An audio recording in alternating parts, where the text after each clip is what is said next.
can I learn in these seasons of life? Now, what can I learn in these seasons of life? Buksan po natin sa Deuteronomy chapter 11, verse number 2, at tayo po natin tumayo. Mayo po tayo lahat.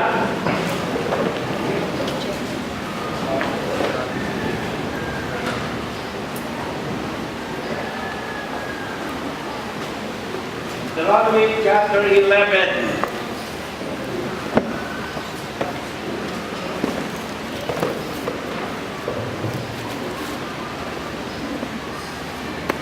Hindi na kaya? Amen. Pwede kong basahin natin. Sabay-sabay ito. Okay? Ready? Read. And know ye this day that I speak not with your children which have not known and which have not seen the chastisement of the Lord your God, His greatness, His mighty hand, and His stretched out arm. Tayo, sumandali manalangin. Salamat, Panginoon, sa pagkakabasa ng iyong salita. Dalangin namin, Panginoon, ikaw nga po ang siyang manguna sa aming pag-aaral. Hinihiling po namin ang gabay ng banal na Espiritu mo po, Panginoon, upang makita namin sa inyong pong salita ang panahon na amin pong pinalalagyan ngayon. Na marahil, Panginoon, meron ka nga pong gustong ituro sa amin sa mga panahon na amin pong nararanasan. Kaya, Panginoon, tulungan mo po ang inyong pong dalawang salita. Ilagay mo po ang mga salita mo po sa aking labi at dila. Ikaw, Panginoon, ang siyang maitaas. Salamat, Panginoon. Ito nga po ay aming inihiling sa pangalan ni Jesus. Amen. Mula po tayo. Number 1. Sabi dyan, now what can I learn in these seasons of life? Kaya dito po, kailangan sa lahat ng ating pong karanasan, every day, maging maganda o pangit man yan, we always look for something that we can learn. Ano po? Ano ba ang matututunan natin? Kaya sabi dito, sa ating pong nabasa na text na yan, ano? Itong mga bagay na ito, alam na ng inyong mga anak. Alam na. Alam na ng mga Israelites, no? Na merong dahilan bakit sila po pinalo ng Panginoon. Na merong dahilan kung paano po nila nakita ang greatness ng ating Panginoon. Nakita po nila kung paano kumilos ang Panginoon sa kanilang mga buhay. Sa madaling sabi, mga kapatid, pagpapalaman o pagpapalo ang ating nararanasan ay meron po dapat tayong matutunan na mga aral po diyan. Ano po? Kaya remember what you have learned about the Lord through your own experience with Him. Ano po? Kaya dito, to understand the seasons of life, na parang tingnan natin kung ano yung ating pong nararanasan ngayon. Tingnan natin ano po ba ang aral na ating pong matututunan dyan. Kaya dito masasabi po natin, ang buhay ay isang pagsubok. Life is a test. No? Life is a test. Ibig sabihin, ano? Bakit po tayo tinitest? Parang ano yan, ano kapatid? Tingnan nyo, ha?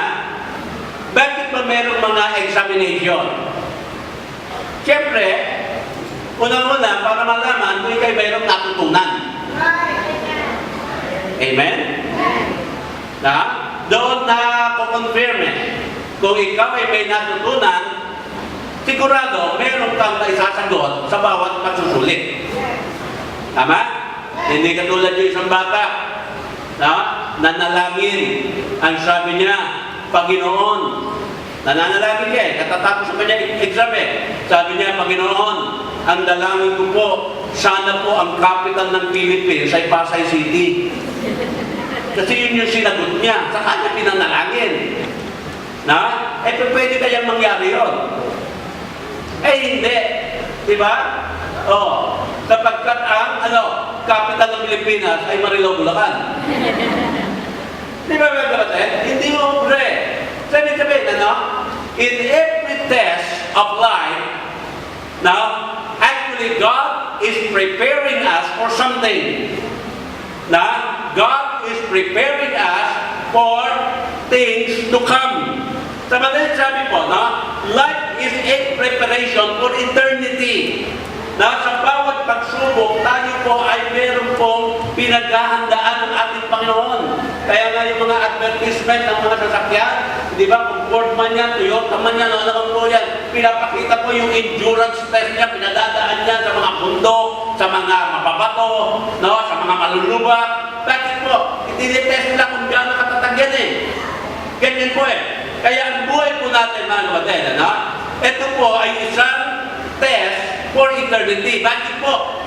Bakit, mga kapatid? Unang-una, tayo po ay mabubuhay dito sa lupang ito. Marahil ay 50, 60, 70, 80 plus years. So, ibig sabihin, mga kapatid, ano?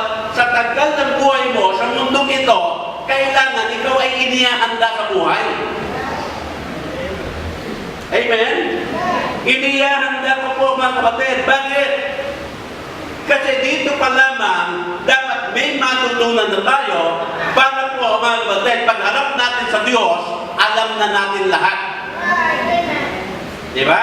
So, yun po ang buhay po. Kaya one of them is that, tignan nyo ha, dapat matutunan natin na si Kristo namatay, na buhay muli para sa atin.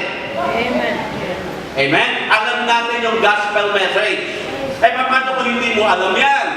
Eh, di napakahirap, mga kapatid.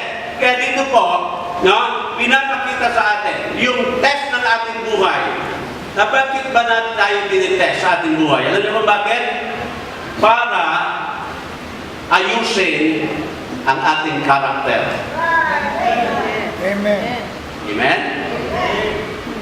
Kasi sabi nga, yung reputation is what people think you are. Reputasyon po yan. Pero pag sinabing character is what you really are. Amen? Sabi, pwede ka magkaroon ng magandang reputasyon. Diba? Katulad si Janet Napoles. Napakaganda ng kanyang reputasyon bago siya mabuo. Di ba ba? Amen? Nung kailan ba yung kumain kami ng isang araw. Sabi ko, resibuhan mo ha, ang aming kinain. Sabi nung waitress, ano pong pangalan ang ilalagay namin sa resibo? Sabi ko, lagay mo Napoles. Natawa. Talaga akong magalpak eh. Sabi ko, ano ba nakakatawa yun? Napakahirap, di ba mga kapatid? Pero mo, pag sinabing Garcia, mga tao natatawa. Di ba? Bakit po? Wala sila na yung karakter eh. Pag sinabing Natividad, matatawa ba yung mga tao o hahanga daw sa ating apelyido? Eh, di ba? So, yan ang makita po natin, ano? I rather have a good character than a good reputation. Kasi pwede ka magkunwari eh. Na maayos ang iyong reputasyon, pero ikaw naman pala ay upod ng walang iya sa iyong karakter. Amen? Kapag maraming mga tao, para kang may bilog dito, pag nag-iisa ka na lang, sungay pala, may buntot pa. Eh, di ba, mga kapatid? So, yan po ang dapat matutunan po natin at yan ang gusto ng Panginoon na ituro sa atin. Kaya God wants us to grow and to learn. Yan po. In all of this season, there is an important lesson to learn. Yan po. Namatayan ka, meron kang matutunan dyan. Nawalan ka ng trabaho, meron kang matutunan dyan. Na-demote ka o na-promote ka, meron ka dapat matutunan dyan.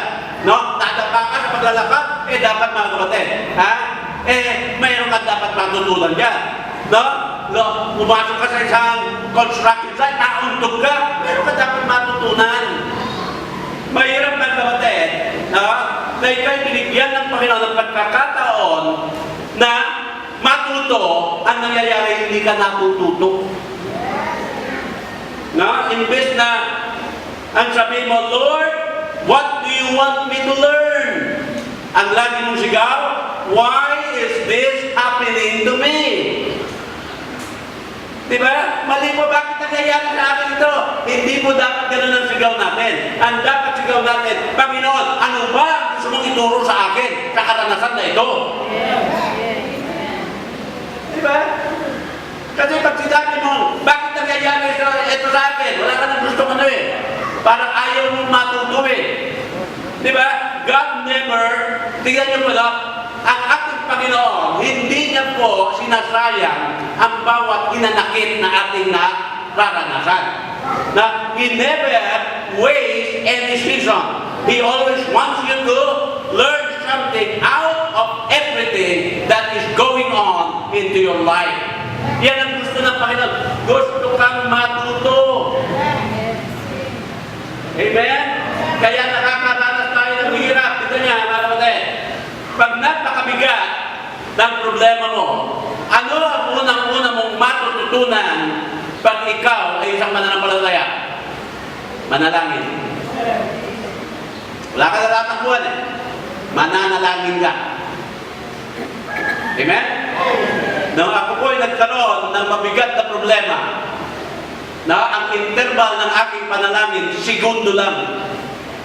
Ibig sabihin, nanalangin ako ngayon, pagkalipas sa ilang segundo, mananalangin na naman ako. Pagkalipas sa isang segundo, mananalangin na naman ako. Doon ko naunawaan yung talata sa Bible na sinasabing, pray without ceasing. Sabi ko, ito pala ang ibig sabihin nito. Sabi ko, mga kapatid, every time you experience bad things, at sabihin mo lang sa Panginoon, Lord, ano po ba ang aking matututunan dito?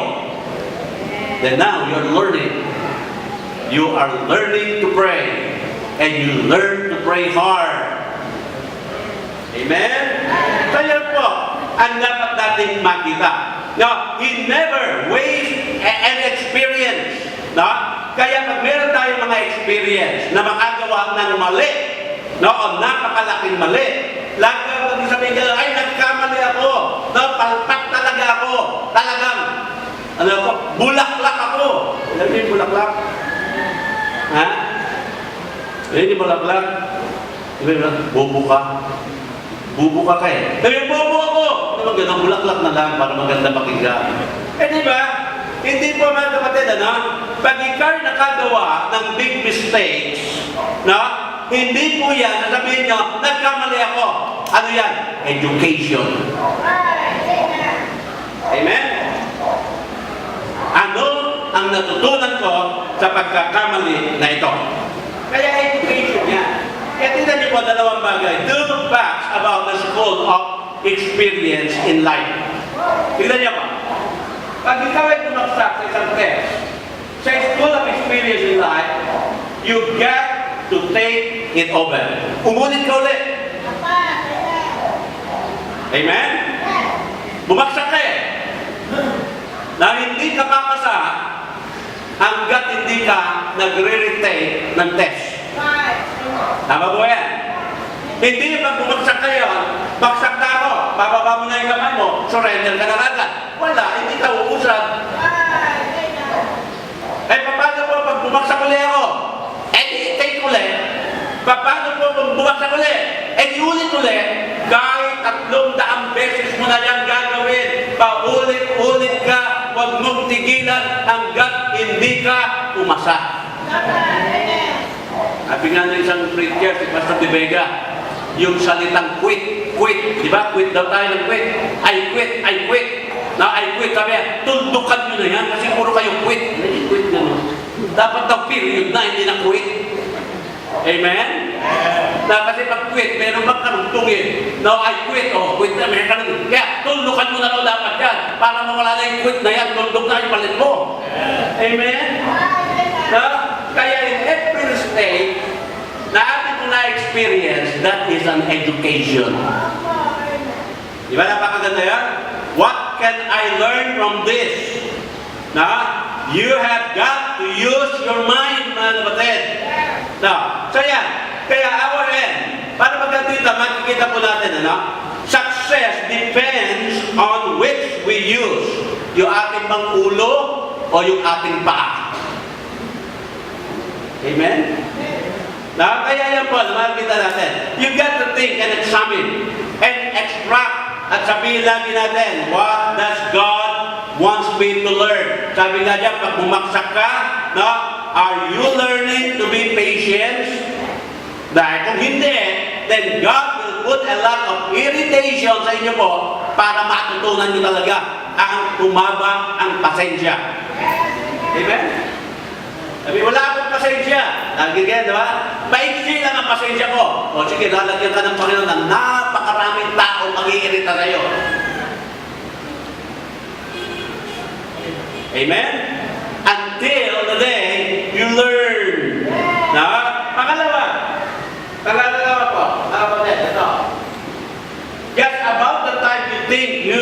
graduated. Sabihin, kaya mo na, kapasa ka na. Now you learn there are more classes to take. Natutunan mo na yung patience. Oh, sabi na ba kayo, kasado ka na sa patience, graduate ka sa patience. Pero meron ka pang isa pang kukunin. Ano yun? Long suffering naman. Hindi niyo po, yung suffering ayaw na nga natin. Dinagdagan pa ng Panginoon. Long suffering. Para bang sabi ko, ano ba itong buhay ko nito? Puro na lang ba kalungkutan? Puro na lang ba pighati? No? Lagi na lang ba akong bigo sa pag-ibig? Sabi ni Pastor Joy, pag kayo raw mag-asawa at gusto niyo abutin, yung tulad kay Kadante, kay Nanay Taleng, na umabot kayo ng 50 years, magsindi ka raw ng pulang kandila. Amen? Para daw lalo pang maging matatag ang samahan. Ganda, no? Na? Ano ba yung isa? Pag ikaw naman daw ay limutan mo na eh. Na kung ikaw ay naghahanap yata ng girlfriend, kulay blue naman ang dila. Amen? Pag ikaw naman naghahanap ng boyfriend, kulay pink. Amen? Kasi darating daw. Pag ikaw naman ay medyo matanda na, magsindi ka raw ng katol. Para huwag ka lamugin sa paghilintan. Amen? Kaya mahalaga po kayo sa inyo kung sino yung nagkakatol sa inyo. Alam na namin kung bakit kayo nagsindi ng katol. Amen? Anyway, mga kapatid, ano? Meron pa ulit na kayo never going to stop learning as long as you are on the face of the earth. Sabi, habang ikaw ay nabubuhay, marami ka pang dapat matutunan. At para matutunan mo yan, kailangan iyong maranasan. Di ba? Na pwede kang matuto sa experience ng iba. Dahil yun po ang masasabi natin wisdom. Pero merong mga bagay, mga kapatid, na alam na natin, na-experience na nila, natuto sila, minsan sinusubukan pa rin natin para tayo po ay matuto rin. Diba?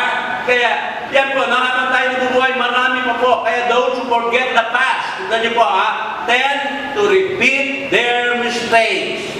Pag nakalimutan mo, yung iyong nakaraan, ang mangyayari sa iyo, ulitin mo lang ang iyong dating pagkakamali at magiging pagkakamali mo ngayon dahil hindi ka natuto, magkakamali ka ulit.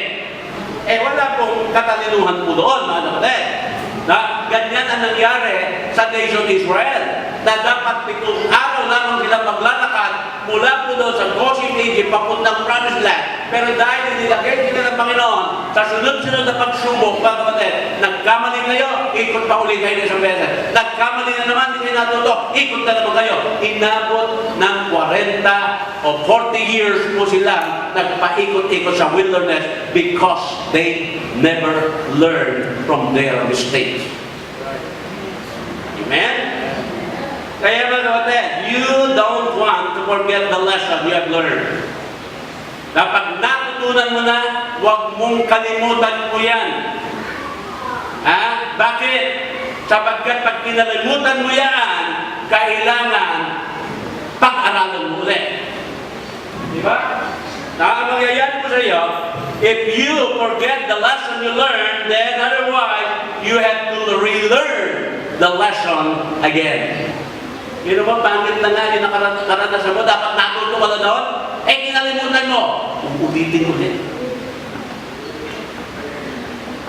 Amen? Uulitin ulit. At yun po ang pinakamahirap. Kaya mga kapatid, tingnan nyo, isang suggestion. Para po, sa iyong mga karanasan sa buhay, gumawa ka ng journal. Huwag diary. Yung diary kasi iba yun eh. Di ba? Sabihin journal. Na sinusulat mo everyday. Ito ang lesson na aking natutunan. Monday, Tuesday, Wednesday, Thursday, Friday, Saturday. Ito po, nakasulat yan eh. So you can review what you have learned in life. Amen? Kasi pag pinalimutan mo yan, kailangan pag-aralan mo ulit.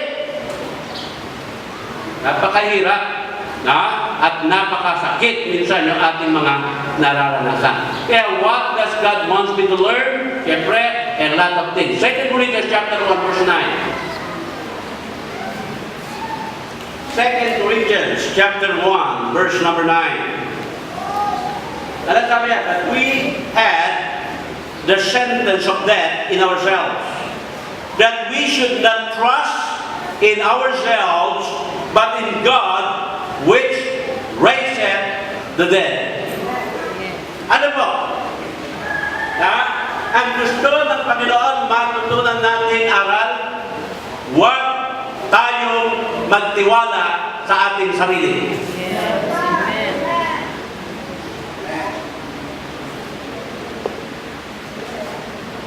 Amen?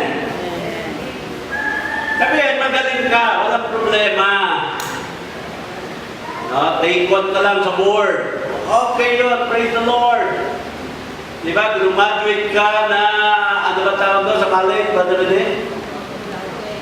Summa cum laude. Diba, amen?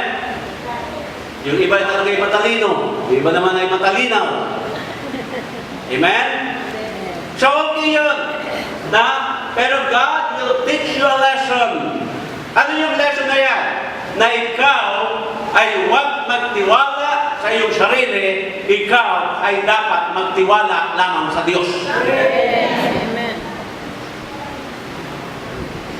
Kasi ba, God will bring all kinds of experiences in your life, to teach you to trust Him, not yourselves, but God.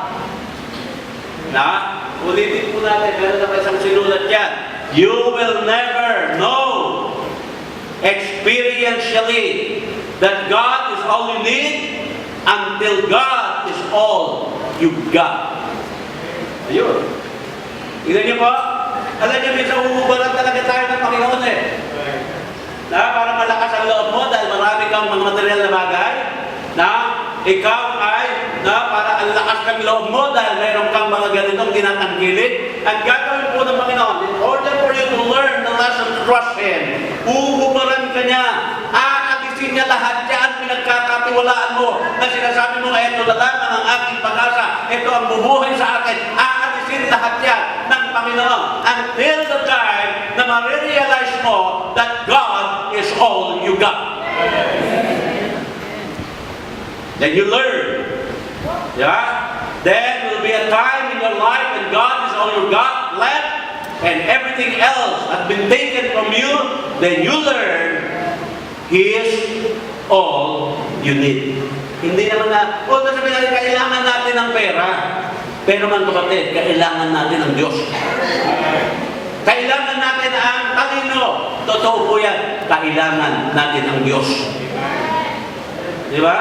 Kaya humurap po tayo para magalingan niya, paano mo malalaman na ikaw ay wala ng bigas? Pag kinuha mo yung bigas at nakayod na ilalim, nasabi mo wala na.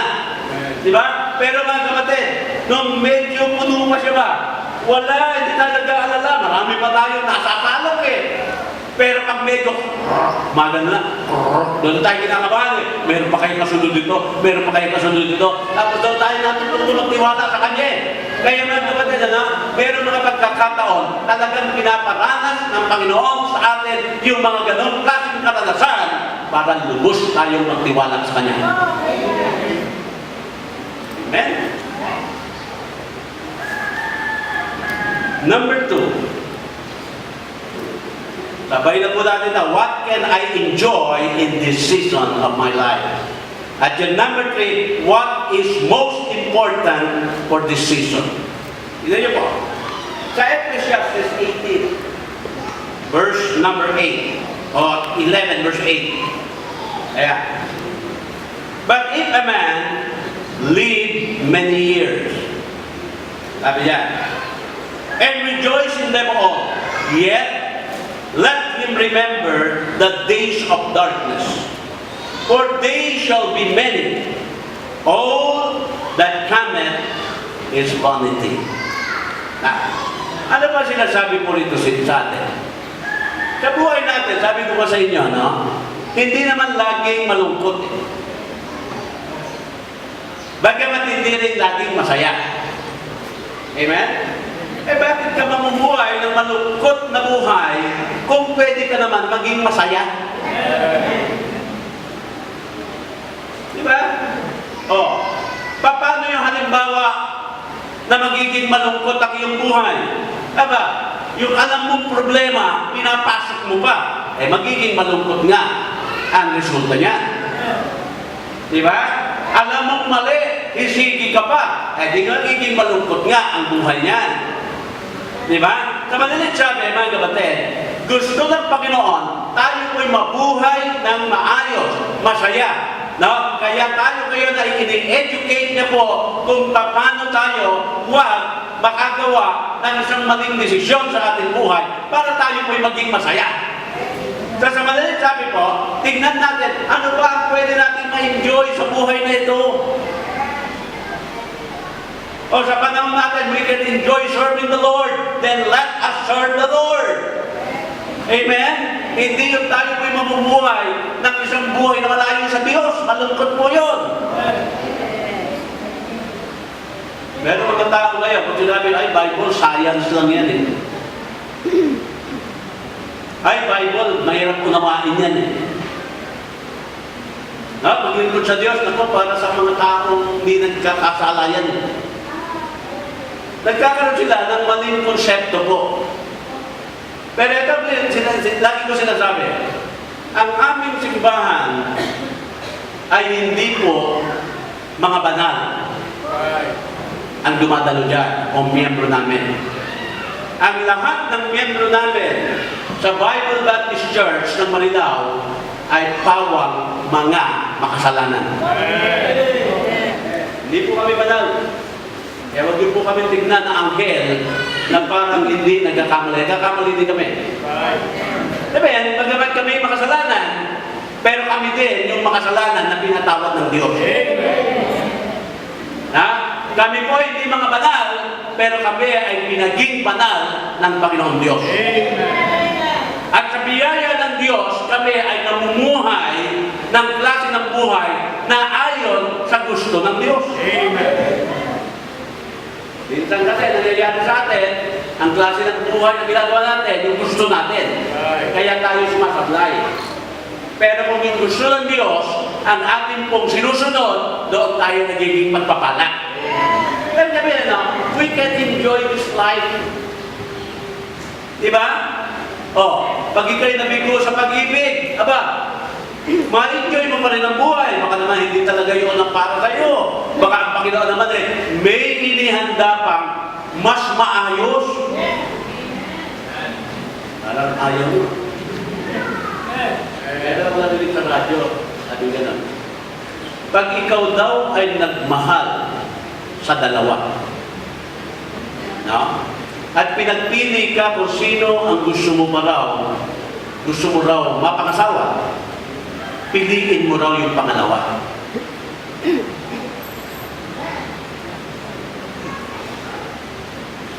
Sabi ko, parang yata mali.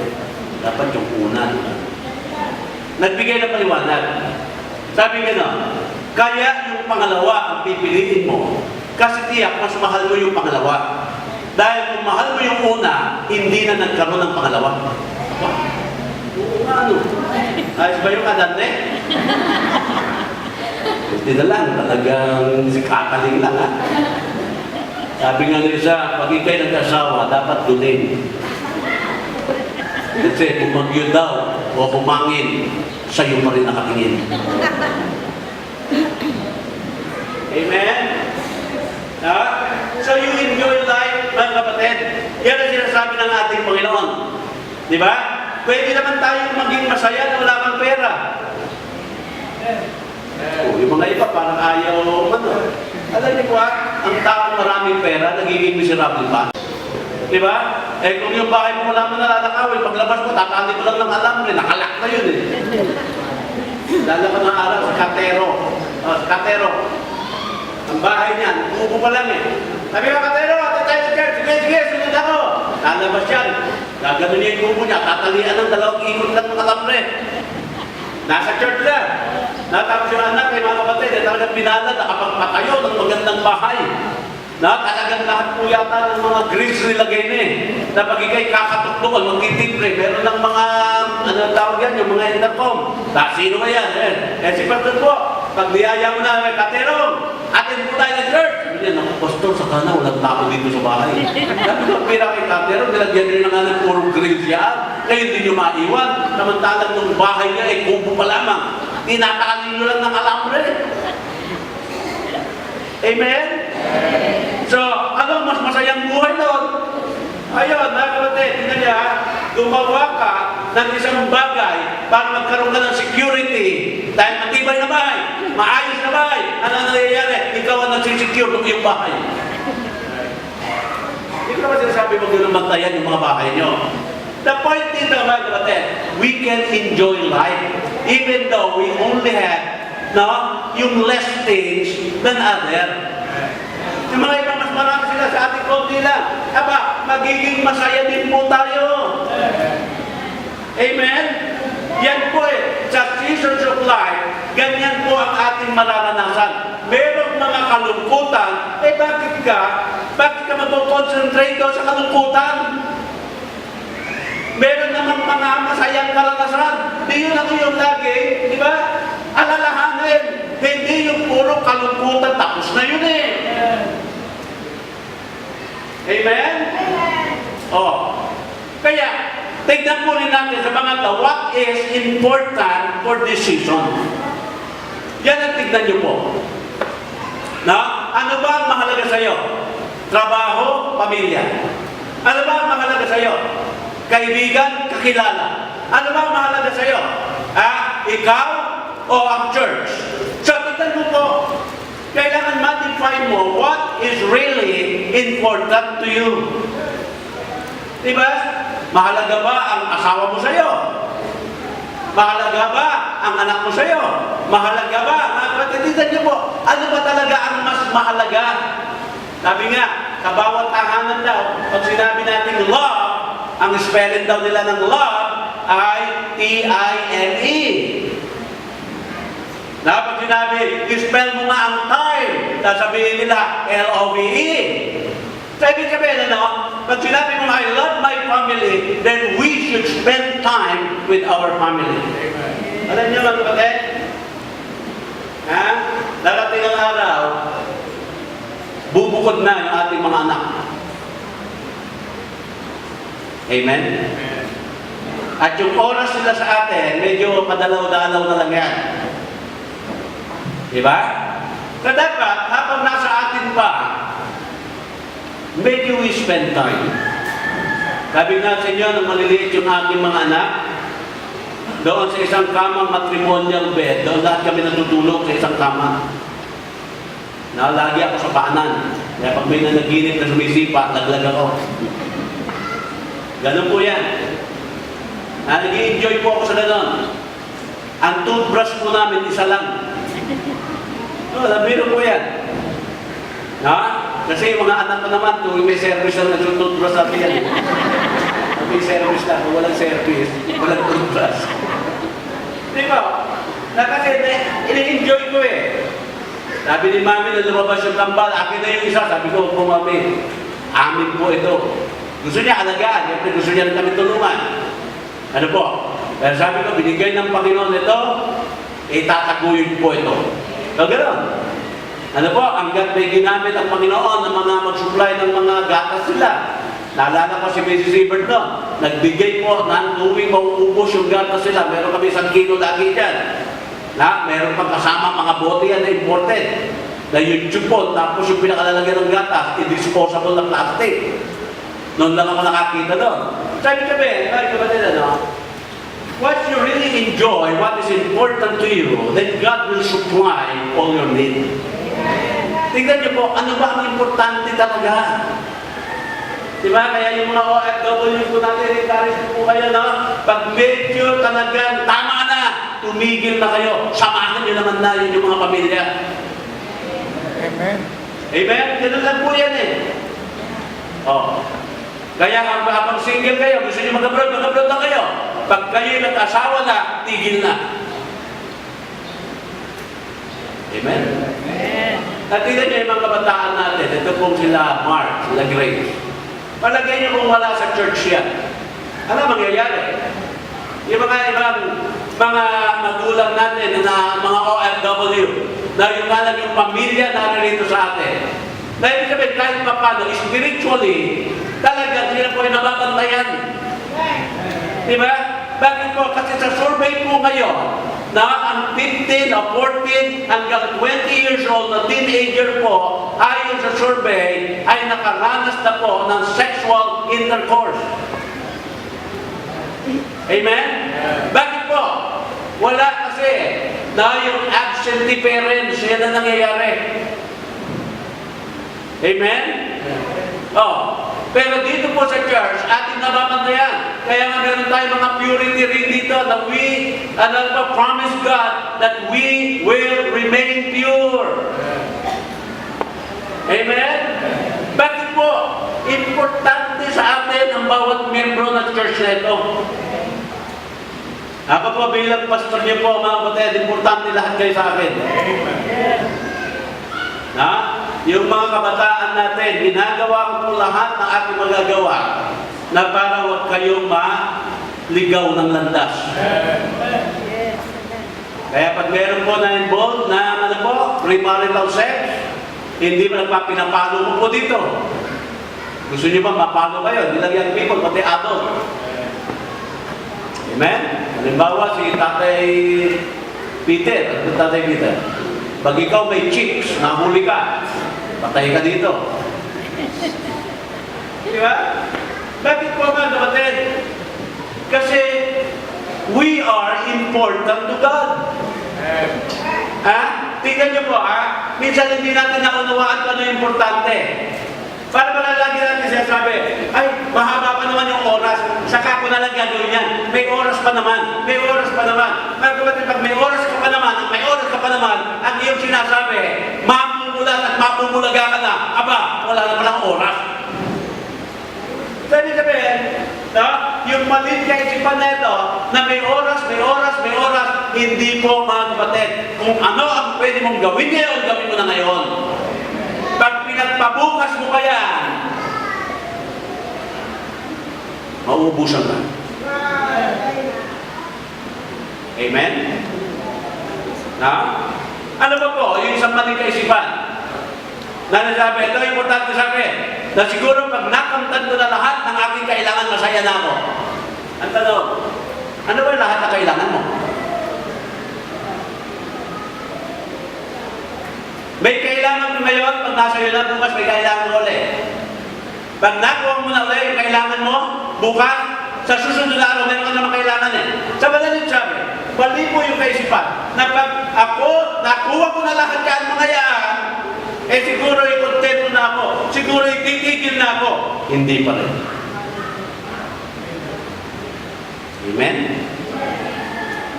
Alam niyo po,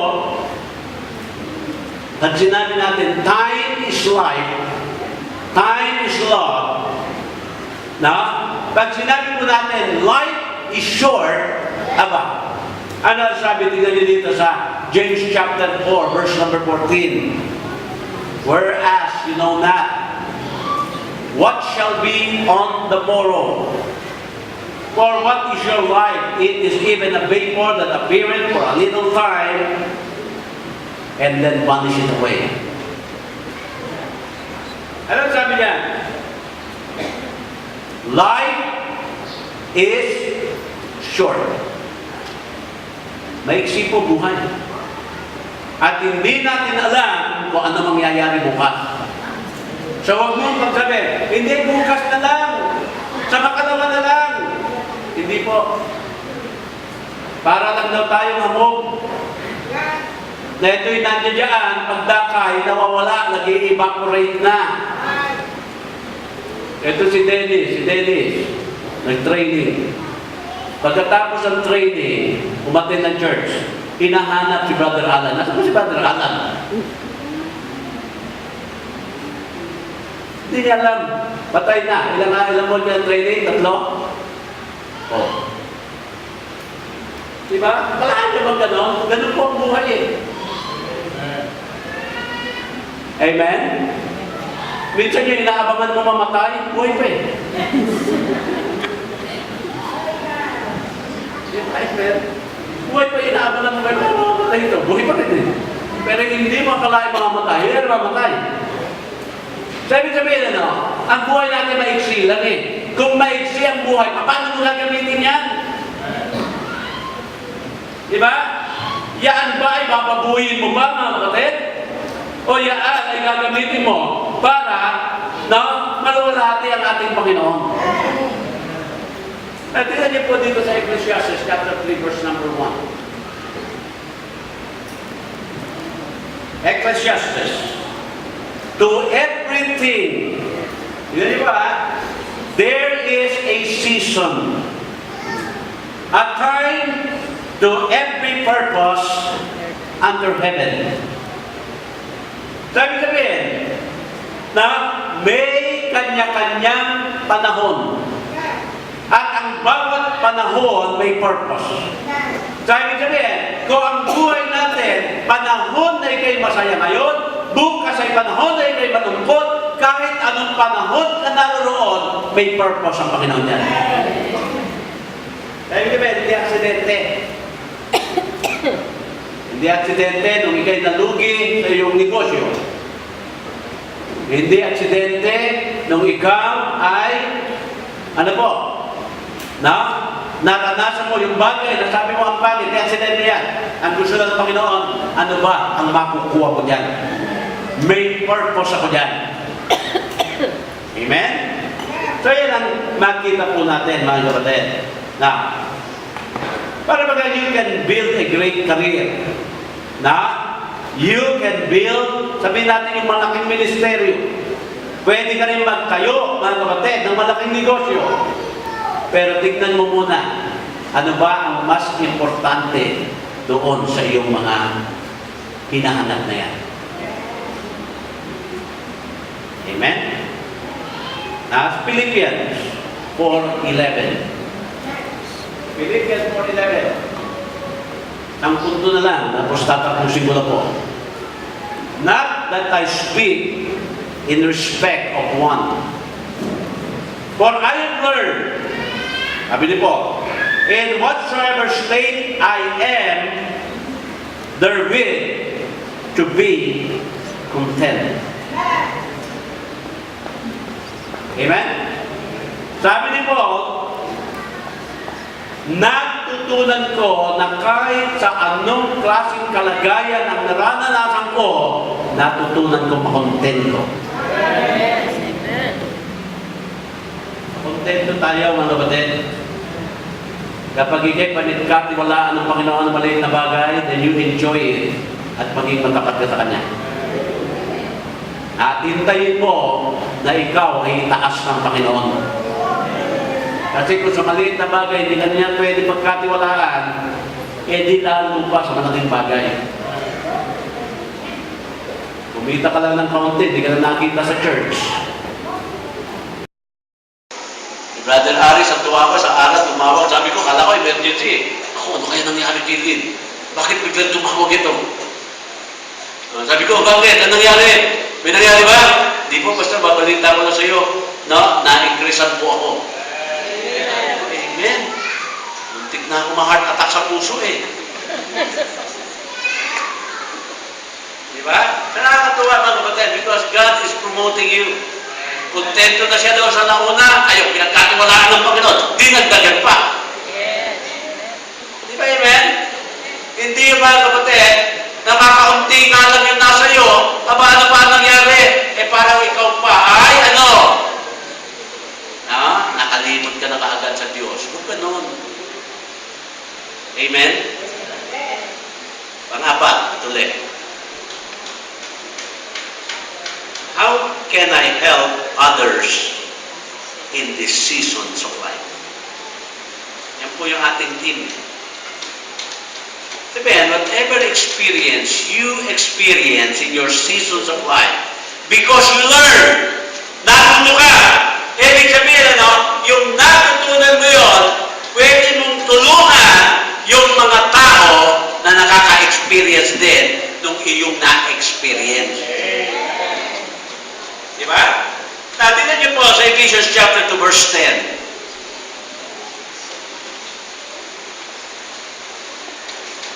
For we are His workmanship, created in Christ Jesus unto good works, which God hath before ordained that we should walk in them. Sabi dito, we are His workmanship, created in Christ Jesus unto good works. So, ibig sabihin, God has given us abilities, talents, energy, ano po yan? To help others. Kaya si Kadante, mga kapatid, ang daming tinutulungan nito, dinadala sa PGH. Dapat regaluhan ng Panginoon ito si Kadante ng sariling ambulansye. Ba, hindi, posible yun. Total, yun ang ano niya, di ba? Kung may sariling ambulansye niya, di wala lang piniperwisyo pa yan. Pag-bed natin sa kanya, sakay, di ba? PGH agad. Isa pa, hindi na ambulansya. Hingin na rin natin yung sarili hospital. Bakit po mga kapatid, tingnan niya, bakit kayo nagkaroon ng mga ganyan? Ito pang lagi ko sinasabi sa inyo, God will not bless you for individual benefits. Kaya ka binibless ng Panginoon to be a blessing to others. Yan. Kaya ka meron para ikaw ay makapagbahagi. At mas maganda yung nagbabahagi kaysa yung ikaw ay laging nababahagian. Tignan nyo, sabihin nyo, ang sarap naman ang buhay ng mga yunat na victims. Lagi na lang may relief. O sige, magpalit kayo naman Palalabi mo na mga yunat na victim ka rin. Di ba, mga kapatid? Di ba mas maganda yung mga nagbibigay kaysa yung tanggap ka ng tanggap? So, ibig sabihin, dito po, whatever lesson we have learned sa seasons of our lives, pinrepare tayo ng Panginoon dyan para po makatulong sa iba. Sabi ko kay Edmond, nung gumawa po dito, so, palakpakan natin si Edmond. Ganda yung trabaho. Walang absent. Pagod siguro sa kakagawa. Sabi ko, ilagay mo yung logo natin na nandong pagpapalat. Kasi sa dyan, nakapaglingkod tayo sa iba. Lagay mo rin yung tayo ay nangaral at maraming naligtas. Kasi tayo ay nakapaglingkod. Iba. So, ibig sabihin, ikaw nakakaranas kaya. Siguro nasa bad times ka ngayon. Now listen, God is teaching you a lesson. For you one day will be a blessing to others. Kaya minsan, pag ikaw'y namatayan na ng minamahal, at least alam mo po ang damdamin nung namatayan. Nakaka-relate ka sa kanya. Nakaka-relate ka, mga kapatid, na yung mahal mo, may mahal ng iba. Di ba? Amen? Makaka-relate ka doon sa damdamin itong mga ito. Di ba? Nakaka-relate ka kapag yung iyong anak ay isang rebelde at naiayos sa tulong ng Panginoon. So, makaka-relate ka doon sa mga magulang na may rebelding anak. So, ibig sabihin, mga kapatid, we learn lessons not only for ourselves, but we learn that to help others in the seasons of life. Diba? Kaya He wants you to help others, mga kapatid. Kaya in every seasons of life, you need opportunities to help others in that season that you will never have again. Pag sinabi natin, opportunity, mga kapatid, baka hindi na umulit yan. Kaya pag nandiyan na ang pagkakataon, tulong na kaagad. Amen? Kaya huwag po, mga kapatid, yung daing natin, Panginoon. Why is this happening to me? Huwag po yung gano'n. Lord, what do you want me to learn in this season of life? Proverbs 3:20.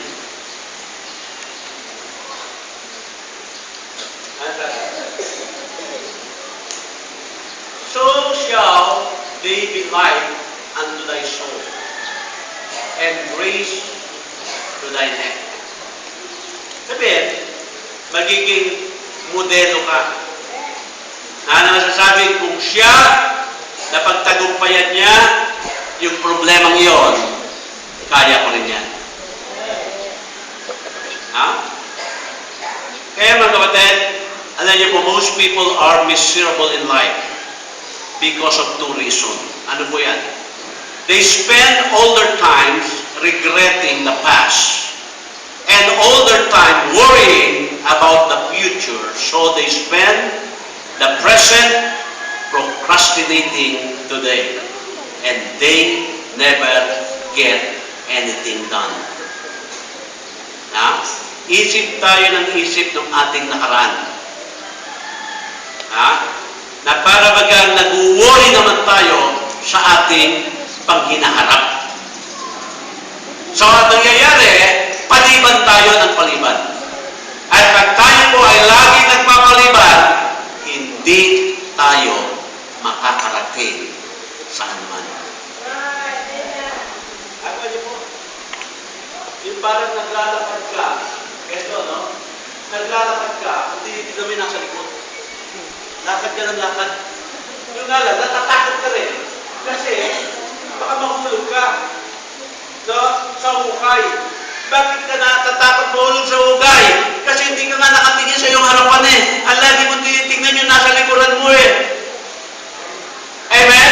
So, ibig sabihin, mga kapatid, pag ikaw'y naglakad, no? At tumigil ka ng tumingin no, sa iyong mga nadaanan na nakaraan. Aba, mga kapatid, ano? Mas magiging maingat ka ngayon sa iyong pag-abante sa buhay. Amen? Bakit kailangan mo ganyan? Eh kasi nga, ikaw ay magiging tulong sa iba eh. Kaya tingnan niyo po, ano ba ang secret ng happiness? Alam niyo po ba, ang sikreto ng kaligayahan sa mundong ito, maglingkod. Service. Ay nakakita ka ng matanda, tumatawid, hirap na hirap. Subukan mong tulungan, itawid. Pag nakarating kayo sa kabilang kalye, makakaramdam ka ng galak sa iyong puso. Bakit? Nakapaglingkod ka. Kaya the secret of happiness is giving your life away in serving God. Kaya sabi ng ating awit, di ba? There is joy in serving Jesus. And others, because you were wired by God to do that. If you live for yourself, you'll never be happy. Mabuhay ka para sa iyong sarili, hindi ka po magiging masaya. For sarili lang, sabi pastor, di ba parang ano yun, yung for others, not for me, not for myself. Pareho na yun, di ba? Amen? Di ba yung me and myself? Dapat kaya, ano pa yan eh? Ano yung problema natin lagi? I, me, myself. Kaya tawag yan, I, me, my. I, me, myself. Ang tawag po dyan, I, me, my syndrome. Pag sinabi, ano mo ba yun? I, ako, me, ako rin, myself, ako rin. Kaya sabihin na, pag pinokos mo po ang lahat sa iyong sarili, hindi ka magiging masaya. Amen? Kaya yan, but if you learn to give your life away in ministry and service, helping other people, that's where the joy comes, Jesus said. You lose your life to find it. People talk about the good life. The real good life is a life that consists of doing good. Ang totoong buhay, paggawa ng tama. Ang totoong buhay, mga kapatid, makatulong iba. Ang totoong buhay, ikaw ay natututo at naibabahagi mo yung iyong natutunan sa iba.